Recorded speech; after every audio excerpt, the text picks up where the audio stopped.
Halo, assalamualaikum warahmatullahi wabarakatuh. Jumpa lagi dengan Anas Sarifudin, tetap di Barokah Farm Temanggung. Salam budidaya. Kali ini kita akan bagikan ke kalian resep atau metode kita dalam pendedaran ikan cupang skala banyak ya, atau bisa kita artikan dengan breeding massal ya. Nah, breeding massal ini kita sediakan media pembesaran dengan kolam ukuran 2x3 ya, 2x3 meter.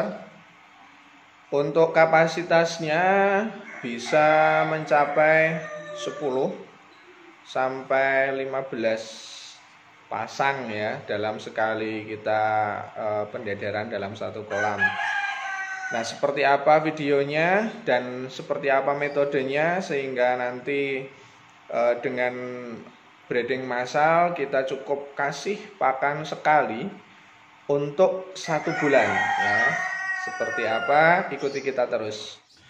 Nah, ini adalah kolam sederhana kita yang di sana kita taruh ember-ember ya. Itu biasa kita taruh burayak di situ atau kita bikin kutu air pakai media ember. Kemudian seperti yang kemarin pernah saya sampaikan di video sebelumnya, kita punya 3 kolam ukuran 2x3, 1, 2, 3 ya. Untuk yang tengah ini khusus, yang tengah itu ya, yang tanpa jaring. Ini khusus kita budidaya kutu air di situ sebagai pakan alami untuk burayak-burayak di atas usia 1 sampai 1,5 bulan. Nah, sedangkan ini adalah kolam pembesaran kita. Nah, ini biasanya ketika kita taruh di sini berarti kita breedingnya massal ya. Kita breeding massal bisa 10 sampai 15 pasang untuk satu kolam. Nah, ada plus minusnya, tapi kita akan ceritakan dulu kelebihan dari breeding massal dan pembesaran dengan kolam seperti ini ya. Kalian harus menyiapkan sedini mungkin kolam untuk pembesaran sebelum kita breeding. Sebelum kita breeding ya, bukan saat kita breeding, tapi sebelum kita breeding. Nah, usahakan kolam ini dalam keadaan tertutup seperti ini ya. Paling tidak ada jaring-jaring atau apa yang menutupi kolam sehingga tidak ada predator yang masuk. Baik itu katak, baik itu jentik, nyamuk maupun capung ya. Telur capung di sini yang mungkin akan membahayakan burayak kita ketika nanti kita masukkan ke dalam kolam. 2 hari ya sebelum kita breeding, jadi kita sudah siapkan airnya.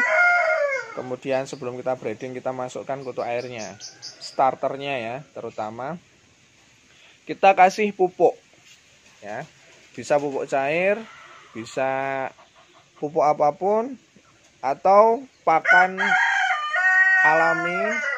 Untuk kutu airnya biasanya pakai air hijau gitu ya. Kalian bisa menciptakan air hijau dari bibit-bibit air hijau di kolam ya, bisa seperti itu. Atau bisa pakai starter air hijau yang lain yang kalian ketahui ya. Kuncinya itu begitu kita masukkan bibit kutu airnya, besoknya kita siap untuk mulai breeding ya. Begitu kita memasukkan burayaknya, ini sudah terdapat pakan alami dan sudah tercipta ekosistem di dalam kolam kita ya. Terutama pakan-pakan alaminya itu untuk burayak usia 4 hari sudah ready dan akan mengurangi resiko kematian atau mungkin burayak tidak mau makan, itu sangat bisa terkurangi dengan itu ya, bisa terkurangi dari itu. Nah, media apa saja yang ada di dalam kolam sebelum kita masukkan buraya ke kolam pendederan? Biasanya kita kasih ini ya, daun pisang sama tumbuhan air lah, boleh.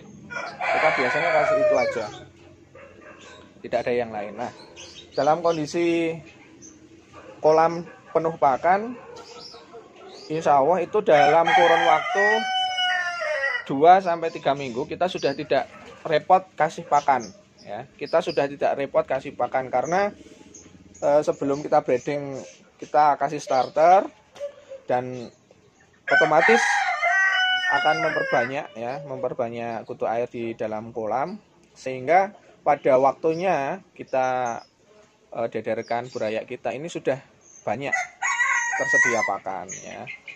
Baru nanti di usia 3 minggu atau 2 minggu boleh kalian masukkan starter untuk kutu air Dapnia Magna ya.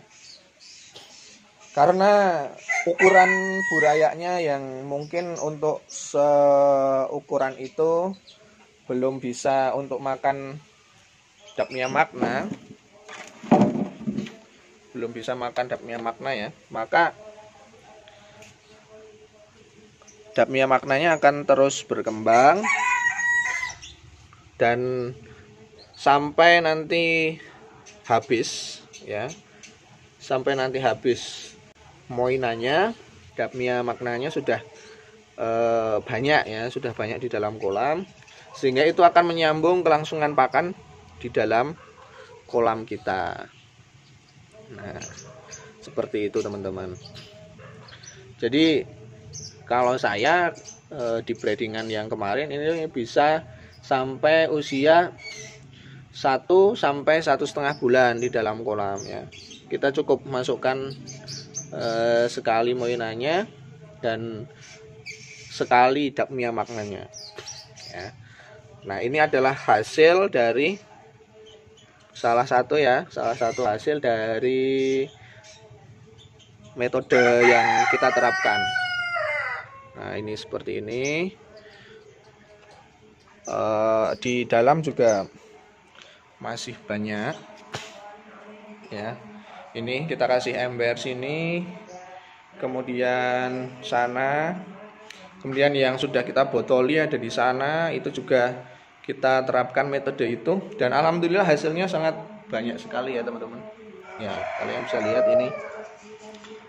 Nah, ini setelah kita angkat dari kolam, kita kondisikan ikannya ya, kita kondisikan ikannya di dalam ember atau tempat apalah gitu ya. Yang penting mencukupi. Nah, ini juga ya, ini lagi mau mutasi. Nah, kita bagi-bagi seperti ini. Karena apa? Karena kalau di dalam kolam tidak kita bagi, itu terlalu padat nanti ya, terlalu padat, sehingga kita bagi-bagi di ember, maupun kita sudah beberapa mulai kita masukkan ke botol. Sehingga saya yakin dalam kondisi seperti itu, dengan menerapkan metode saya tersebut, kalian tidak terlalu repot ya. Ya, paling repotnya nanti kalau udah segede ini kita mulai botolin ya, tetap kita rawatan satu-satu. Oke, itu saja ya teman-teman.